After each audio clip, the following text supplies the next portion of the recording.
It was a proud moment for mechanic Jimmy, buying a house for his parents with 25 years of his hard-earned savings. Dealing with so much money, he did everything right, even going into the bank to make the transfer. Yet somehow it still went so wrong, and he lost nearly $500,000 to scammers. A mechanic spent 25 years saving every dollar he could to buy his parents a house.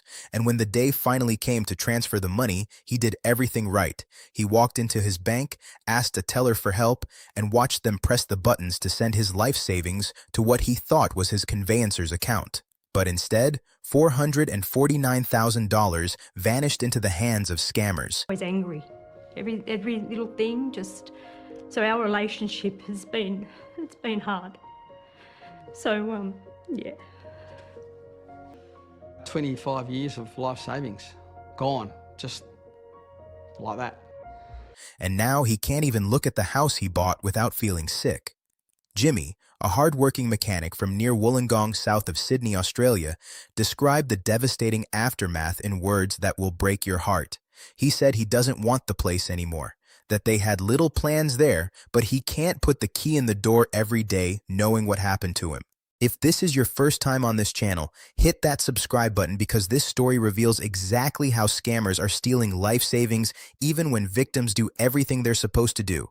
And understanding this could save you or someone you love from the same fate.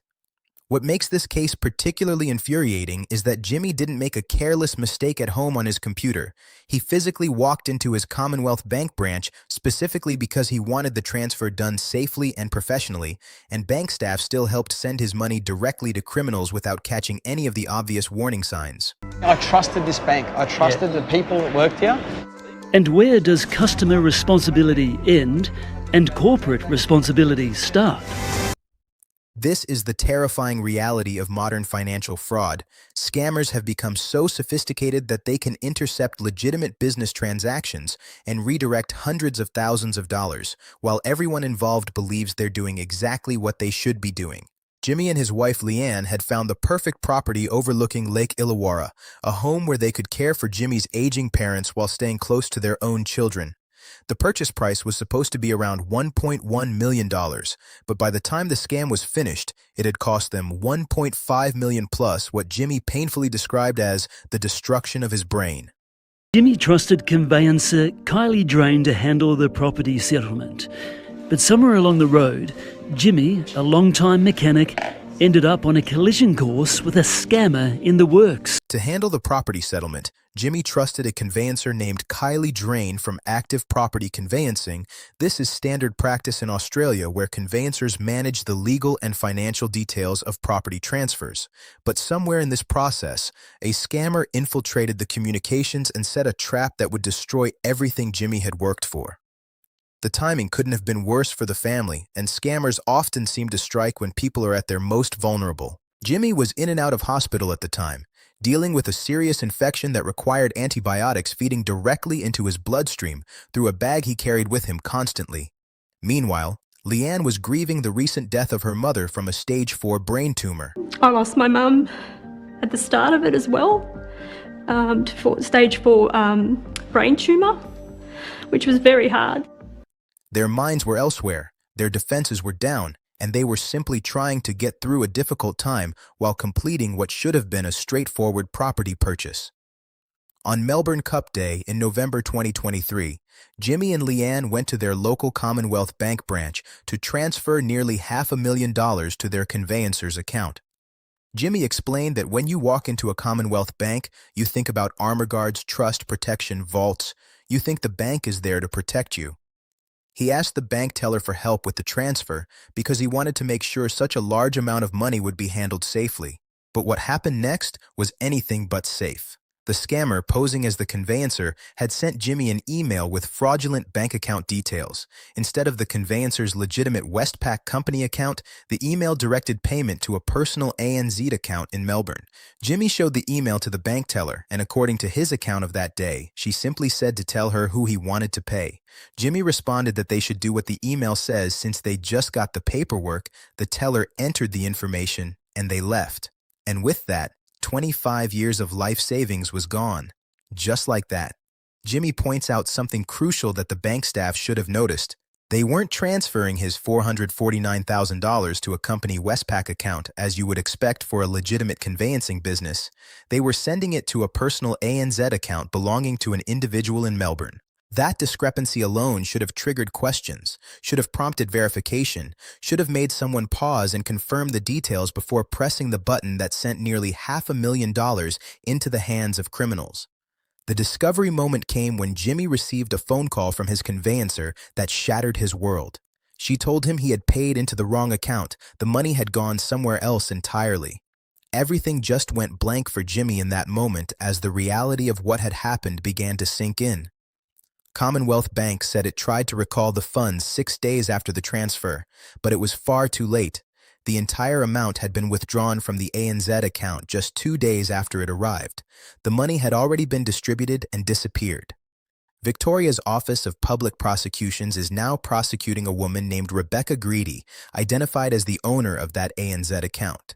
According to reports, the money came into her account, and then she took it out and handed $50,000 to one person, $50,000 to another, distributing the stolen funds to what appears to be a network of people involved in the fraud.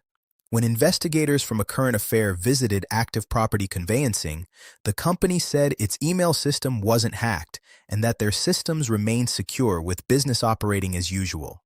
Jimmy also got confirmation that his own email account wasn't compromised, so whose system was actually breached remains unclear, but Jimmy believes the conveyancer's systems were the likely target. He points out that it's well known that solicitors and conveyancers who deal with large sums of money are the ones who typically get compromised, not some little Hotmail or Outlook account. His argument is devastatingly logical. If the scammer obtained his information and sent him a fraudulent email that appeared to come from legitimate sources, how is that his fault?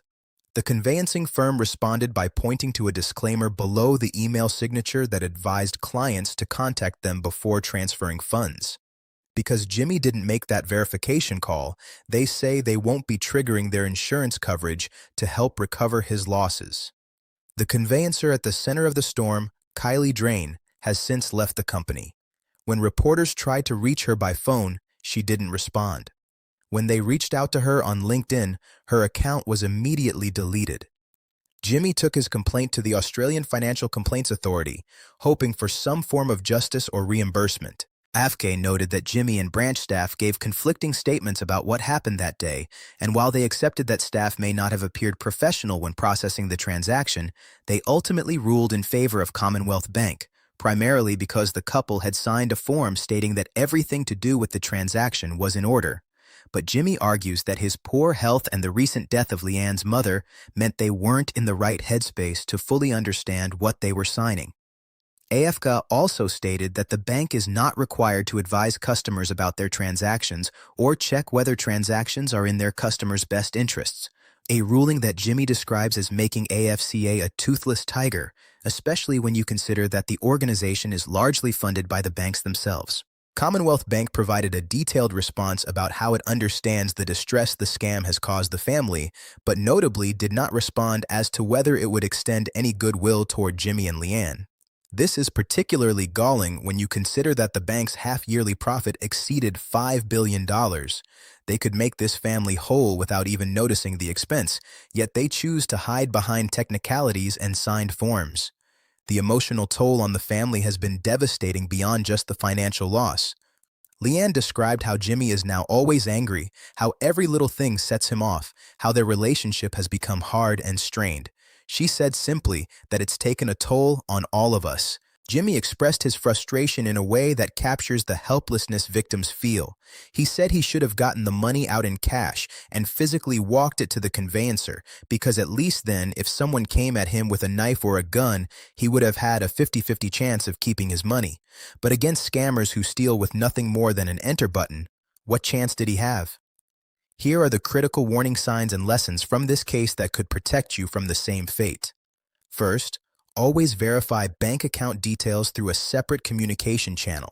If you receive account information via email, call the company directly using a phone number you find independently, not one provided in the email, and verbally confirm every digit of the account details before transferring any money. Second, be extremely suspicious if bank account details change at any point during a transaction, especially if the new account is a personal account rather than a company account, or if it's with a different bank than expected.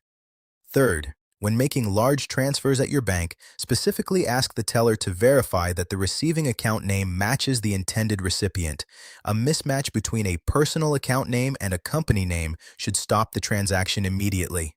Fourth, understand that conveyancers, solicitors, and real estate professionals are prime targets for email hacking because scammers know large sums of money flow through their communications.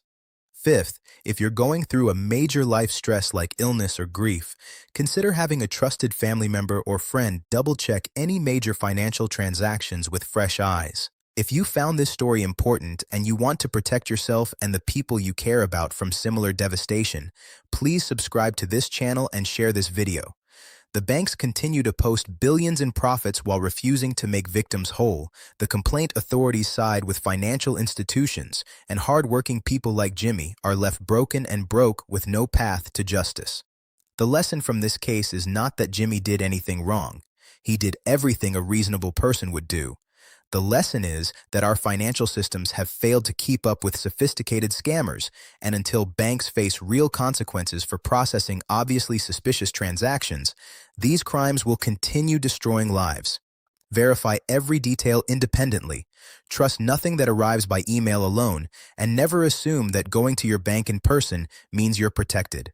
Jimmy spent 25 years building a future for his family, and scammers took it in minutes while everyone who should have protected him looked the other way. This has been another investigation into how scammers exploit trust and how institutions fail the people they're supposed to serve. Stay vigilant, protect each other, and always verify before you transfer.